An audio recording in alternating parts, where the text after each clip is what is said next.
And that's the whole point. This whole experience ignites a spark that can turn you from a curious classical newcomer into a genuine fan who knows and loves classical music.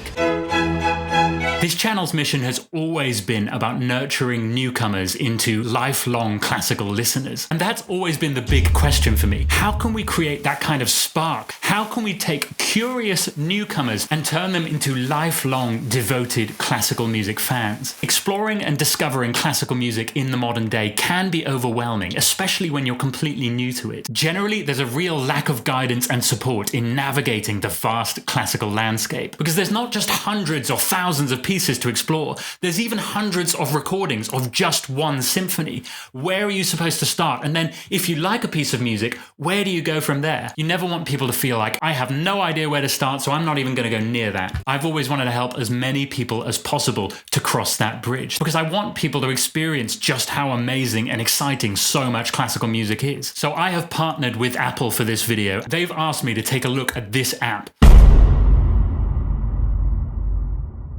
One of the things I absolutely love that they've done here is the story of classical. So what they've done is made a guide literally for beginners. This is literally taking you through part 1. This is a prelude, an introduction to classical music as a whole. And then it's taking you through eras, Baroque era, classical, romantic, early 20th, late 20th, and so on. So if I were to click on, say, the classical era, then there's a sort of podcast, an hour-long podcast that you can listen to in the car or wherever you like, where it'll tell you the story of this playlist. And then you can listen through the playlist later and feel more informed, that you understand what this playlist is about, that is showing different elements of the classical era. And the thing about all these playlists is they are curated by experts. The team are genuine classical experts. That's why they built this app. It comes from a love of the music, and so they really are here to help. More than that, there's this Composer Essentials. So if you are interested in, say, Beethoven, you can click on Beethoven Essentials, and then you can learn more about Beethoven, but also discover some of his most well-known and well-loved works. There's music by mood if you're feeling melancholy or sleepy, or you want to meditate to classical music, have coffee and contemplate. I mean, you know, people listen in different ways, and I do think that this app actually caters to that. But there's also this set of playlists, which I think is pretty cool. It's Composers Undiscovered. For those of us who want to go a little deeper than their most famous works, you can go on Rachmaninoff Undiscovered, and you can hear pieces that are a little less famous, but that the editors still feel are really worthy of listening to. By the way, access to all of this is included on your Apple Music plan. You don't need a separate subscription. And if you don't have Apple Music yet, they're giving 1 month away for free, so you can look in the link below. Use the link below, it'll help out the channel, but it'll also give you the chance to check out if this app is good for you. What I find really exciting is this bit. The periods and genres. You've got Renaissance Essentials, Minimalism Essentials, Art Song Essentials, Choral Essentials. Let's go to Choral Essentials, for example. The whole point of this playlist is that it is curated for you to really dig into this genre. So look, here's Mozart, there's Bach, there's Handel, there's all kinds of things, so you can really explore the landscape. You can go a little deeper as well. Let's say you really like the Mozart Requiem and want to hear more. I click on Mozart Requiem. It gives me a whole description of that work. It gives me an editor's choice. So rather than getting overwhelmed by the choices, there's an editor's choice, and there's also popular recordings.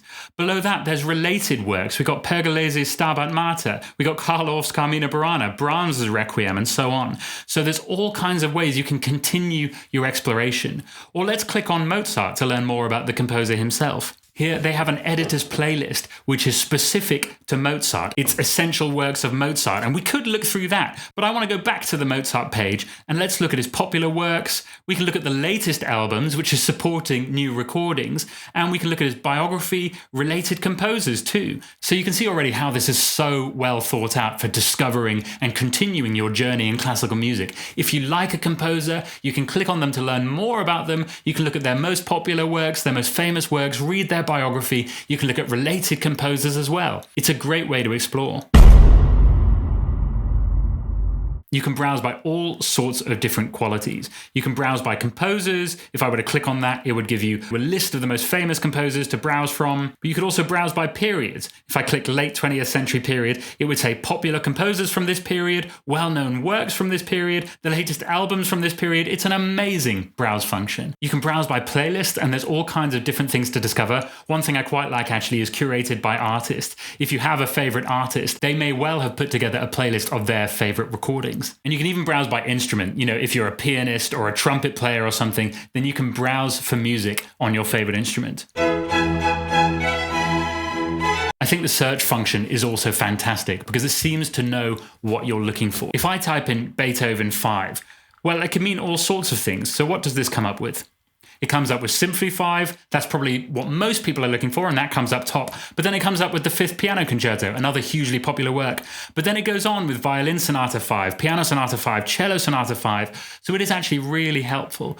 Let's say I go for the Emperor Concerto. Now I can get information to learn more about the Emperor Concerto. I can get the editor's choice of recording. I can get other popular recordings. And I even get related works, which is such a great way to continue exploring. Going from music you love, you can discover new works. And that's the whole point. This whole experience ignites a spark that can turn you from a curious classical newcomer into a genuine fan who knows and loves classical music. That's what I find so exciting about this whole thing. Now let's talk about spatial audio. So Apple have very kindly gifted me a pair of their headphones so I can see what all the fuss is about. So the idea is I should be able to hear this sort of immersive surround environment when I listen to this classical music. I'm going to choose Sibelius Symphony No. 2.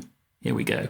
This is a really trippy experience, actually. What you find is when you turn your head, the orchestra stays in place. So it's like you're in a concert hall with the orchestra there. It's actually a beautiful mix, and the app gives you ultra high-res lossless quality as well. So you are listening to excellent quality music here. It's a beautiful sound. Now, is this spatial audio thing a gimmick? Well, maybe. It's definitely a lot of fun. It definitely changes the experience of it. I can imagine it would make a lot more of a difference with pop music, but it is a sort of fun tool to play with, to experience this. Will it change the game for me? No. This is the kind of app that does get me genuinely excited, because a small thing like this does have the chance to really affect someone's experience with discovering and falling in love with classical music. That's why I really believe in things like this. So if it sounds like something that you might like to try out, I've got to say it is a really impressive and very beautiful experience. Use the link below, it'll help out the channel, but it'll also give you the chance to check out if this app is good for you. Thank you for watching, and thank you to Apple for supporting Inside the Score this season.